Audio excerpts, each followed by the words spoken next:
Football এখন আর বল পায়ে ২২ জনের ছোটাছুটির খেলায় থেমে নেই, পরিণত হয়েছে অর্থের এক বিশাল বাজারে।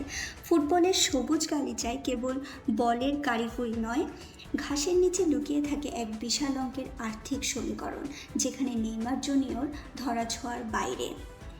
ক্লাব ফুটবলের এই ট্রান্সফার মার্কেট আসলে এক আধুনিক মায়াজাল।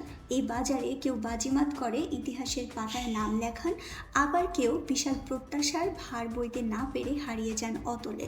তবে মাঠের সাফল্য ছাপিয়ে এখানে দিন শেষে সবচেয়ে বড় হয়ে ওঠে এক জাদুকরী সংখ্যা, ট্রান্সফার ফি।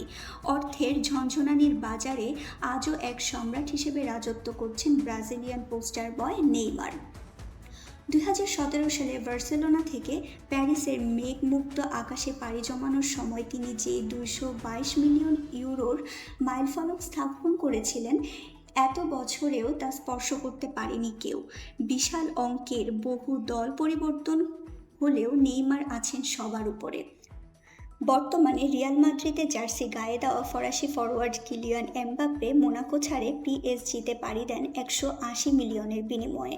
এই বিশাল অঙ্কও যেন নেইমারের কাছে কম বলে মনে হয়। তবে শুধু একবার দল বদল নয়, পুরো ক্যারিয়ারের হিসেবেও নেইমারের বিস্ময়ের নাম রয়েছে।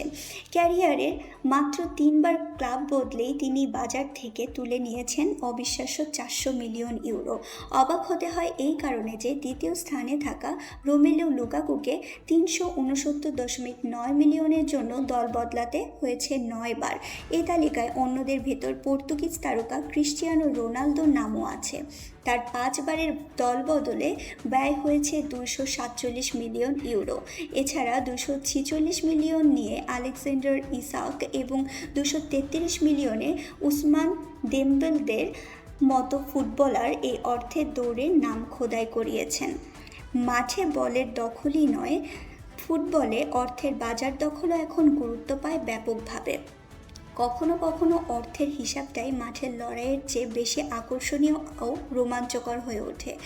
দল বদলের এই গল্প শুধু ফুটবলারদের পেছনে ঢালা অর্থ নয়, বরং দলিল দেয় এই খেলার বিবর্তিত রূপেরও।